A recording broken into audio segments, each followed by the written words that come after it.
You ask Tiger to solve. This deals with linear equations with one unknown. The final result is x equals -11/7. Let's solve it step by step. Simplify the expression. Expand the parentheses. Multiply the coefficients. Simplify the arithmetic.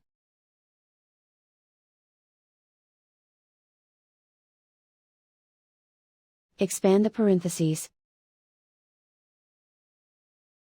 Multiply the coefficients. Simplify the arithmetic.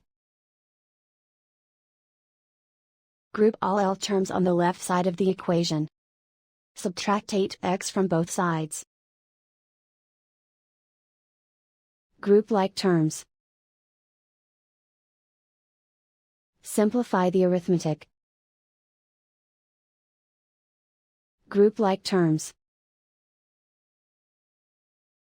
Simplify the arithmetic. Group all constants on the right side of the equation. Add 1 to both sides. Simplify the arithmetic.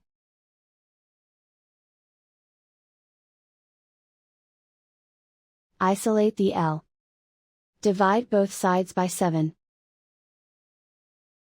Simplify the fraction. And so the final result is x equals -11/7.